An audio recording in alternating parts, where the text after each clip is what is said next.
All right, it's good to go. Ready. All right, so we are here with Susan Mattingly, president of the Lyric. Executive director. Executive director of the Lyric. On day number 17, we came to Popcorn Mondays. Susan, can you tell us a little bit about the Lyric and the history? Well, the Lyric's actually been a part of the Blacksburg community for a long, long time. It first opened its doors in 1909, though not at the current location. And it was a little storefront, silent theater, very small. And it moved around several times as it grew. But in 1927, Hollywood began producing talking films. And so the owners of the Lyric decided to build this new state-of-the-art theater. And so that's when the building that we all currently know as the Lyric was built. And when the Lyric first opened, we were one of only 3 theaters in the state of Virginia that actually were built for talking picture films, so we were really kind of on the cutting edge, sort of a big deal. Well, the Lyric operated as an independent theater until the mid-'80s, when it succumbed to market pressure from multiplex and home video, and like many, many independent small theaters, it closed its doors. And there it sat, dark and derelict, for about 10 years, until a group of citizens came together, formed a not-for-profit, which is the Lyric Council Incorporated, and began raising money to reopen the theater. And they did reopen in 1998, and we now function as a not-for-profit community center. Wow, great. Now, the Lyric, people say theater, you think movies. But you guys offer so much more than movies. Can you talk a little bit about type of events? Totally a multi-use facility. We have our own live series where we bring in about 8 to 10 touring acts, some big names like Jason Isbell, Judy Collins. We've had Steep Canyon Rangers, we've had Doc Watson, the list goes on and on. We bring in about 8 to 10 of those a year. We are also frequently used for other organizations, other not-for-profits, rent the theater to do their own benefit concerts and shows, or local theater groups like the New River Stage Children's Group regularly rents the theater for their productions. We have guest lecturers. Virginia Tech uses us frequently for outreach kind of projects like Community Voices, which is a speaker series that the Institute for Policy and Governance sponsors, and it brings a host of speakers talking about community development issues to the Lyric. And we even have a church that meets regularly on Sundays at the Lyric. We serve about 75,000 people a year. It's kind of hard to believe that little small town theater brings in about 75,000 people a year. So a true community gathering place. That's our mission, yes. And now recently, and correct me if I'm wrong, but I believe you guys transitioned to digital. We are fully digital. Yes, we did. How has that transition gone, and how is it now having a digital projector? It's been a really incredible experience. I learned a lot about my community and about how much people love the Lyric. We raised the money ourselves. We went with a very kind of state-of-the-art digital projector. We bought the next generation, so we didn't have to come asking for money again in another 5 years.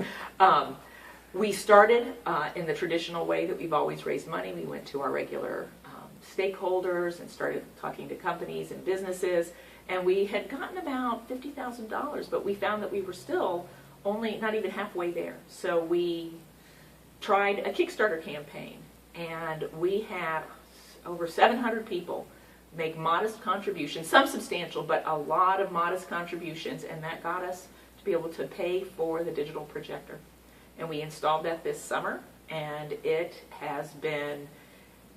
I'm a little nostalgic for the 35 millimeter print film, but boy, we don't have scratched or damaged prints anymore. Print availability isn't a problem. That used to be an issue for us. We couldn't get films, even though we're second run. Sometimes we'd have to wait, even an extra month because there wasn't an available print for us. So now we can, if they're willing to release it to us, we just load it right up. We never have a problem not being able to have trailers, because that was another problem we had, is all the trailers were gone. They were out of stock on trailers. So it's been a terrific experience, and I really think the sound and image is really better than it's ever been. Great, great. Well, let's go back to Popcorn Mondays. Oh, yeah. All right, let's go to Popcorn Mondays. Yes. Because we talked about them.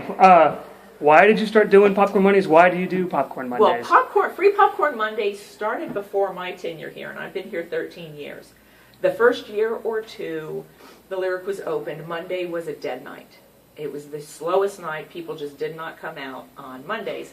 And at the time, somebody, I don't even know whose idea it was, but somebody said, well, why don't we give out free popcorn? Because popcorn really doesn't cost a movie theater very much.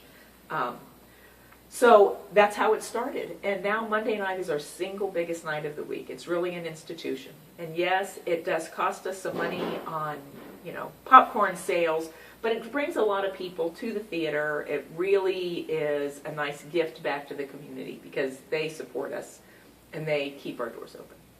Well, I know going to the movie we went to, we enjoyed it. Had a bucket of popcorn. It was great. Of course, and you got to buy your drink. So yeah, well, there's that. Now talk about. We talked about some of the events. What upcoming events, movies? What are you excited about that you have coming up here? Well, we have Jason Isbell in a couple of weeks, and then we'll end our live season with Rita Coolidge. We're excited about those events. We have the Banff Mountain Film Festival tomorrow night, which is being sponsored by Blue Ridge Mountain Sports. We have some great movies coming in March, including Her. Our next movie is Her, which was nominated for various Academy Awards. And next month, we're hoping to get the Academy Award winner for Best Foreign Language Film. And we're looking forward to our summer our summer classic film festival, which always includes some musicals because they're the classics. So we have things going on all the time. It's really hard to pick out one thing because we're open 364 days a year, and we have school groups in for field trips, so there's always something happening. Okay.